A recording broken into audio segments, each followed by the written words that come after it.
Good morning students. आज health and hygiene में आपको हार्ट डिजीज़ के बारे में बताया जाएगा कि अगर किसी को हार्ट प्रॉब्लम होती है तो उसे हमें क्या फर्स्ट एड देना है। तो सबसे पहले समझते हैं हार्ट डिजीज़ क्या होती हैं। ठीक, देखिए, जब आपके लिए इससे पहले आपने फार्माकोलॉजी में क्लास अटेंड किया होगा तो आपने पढ़ा होगा कार्डियोवैस्कुलर ड्रग्स के बारे में।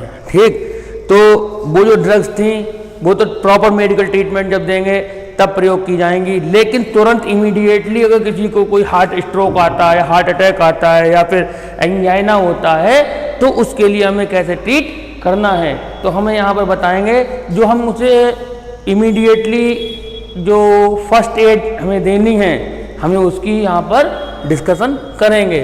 तो देखेंगे the heart diseases which required first aid are heart attack, angina pectoris and stroke।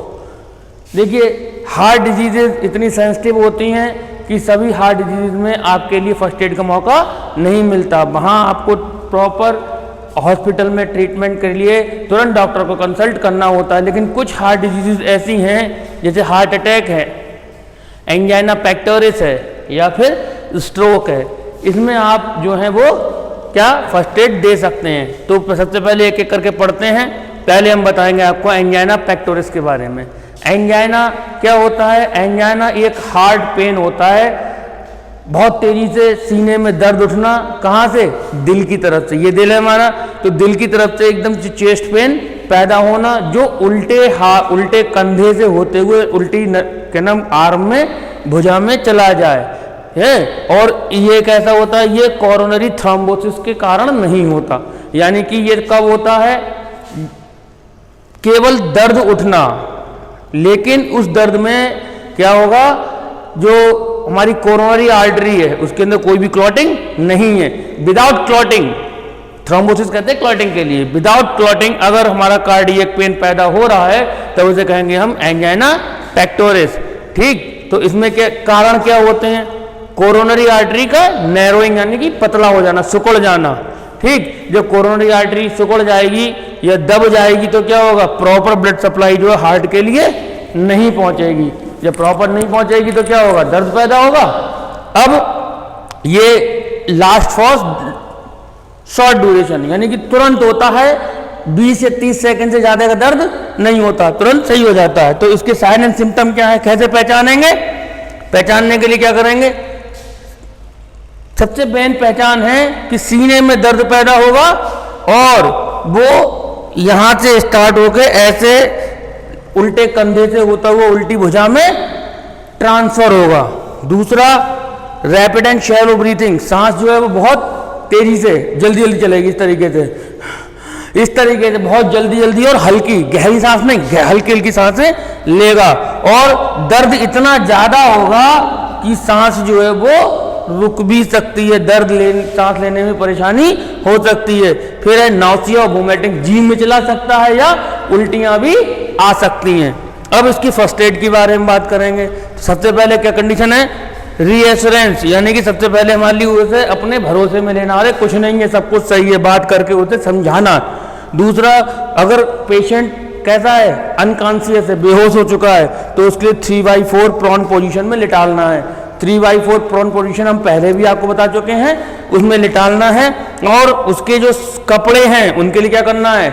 ढीला कर देना, सीने और हथेली के कपड़े जो है वो ढीले कर देने हैं। उसके बाद में कंसल्ट टू डॉक्टर, सीधे डॉक्टर के पास लेके जाना है। ओके, अभी मैंने आपको एंजाइना पेक्टोरिस के बारे में बताया था, अब मैं आपको हार्ट अटैक के बारे में बताऊंगा। हार्ट अटैक को क्या कहते हैं? दिल का दौरा। ये क्या होता है?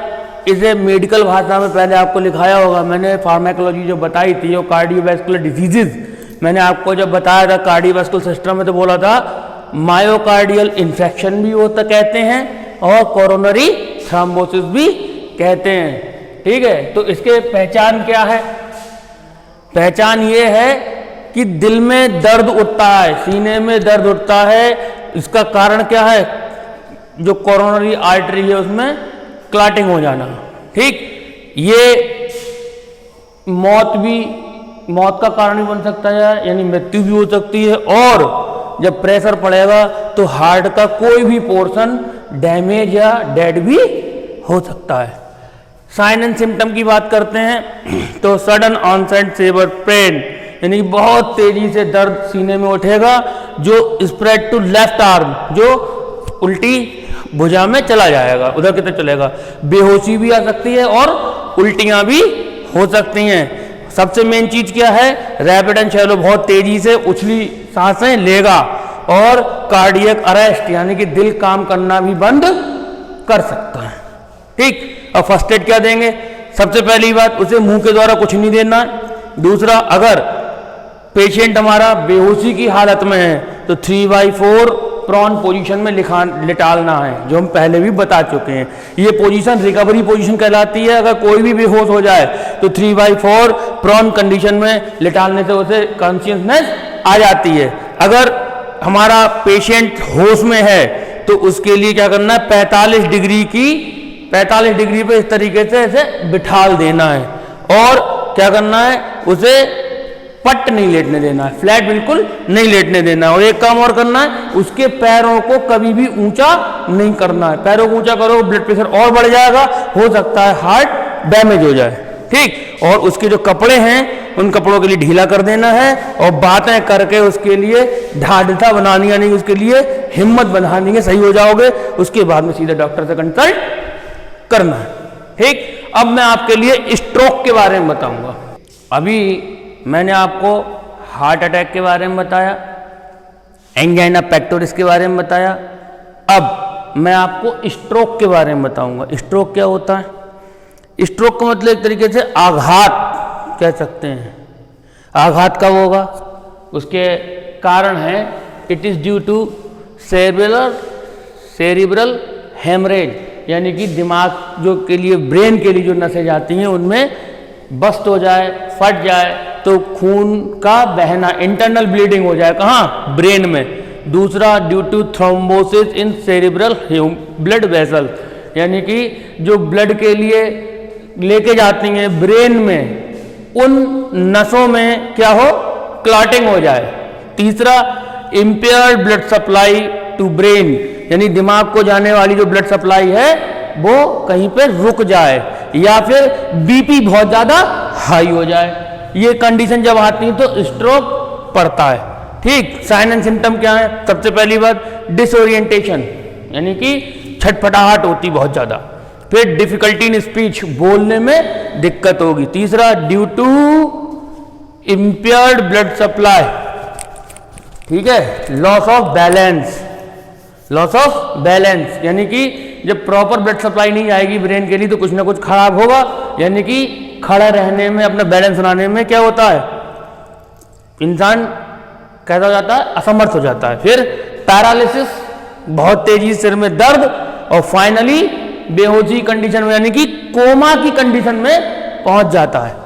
अब और एक पहचान क्या है, अनइक्वल पीपल्स, यानी आंखों की पुतली जब आप देखोगे तो पुतली कैसी होगी, एक कम एक ज्यादा, एक कम खुली एक ज्यादा खुली, अनइक्वल पीपल हो जाएंगी। फर्स्ट एड में क्या करेंगे, देखिए, अगर पल्स नहीं है, यानी कि नब्ज नहीं चल रही है और सांसें रुकी हुई हैं, तो क्या करेंगे, रिसस्टिटेशन का मतलब उसे होश में लाने की व्यवस्था करेंगे। दूसरा, मुंह के द्वारा कुछ देना नहीं है, नथिंग गिवन बाय माउथ।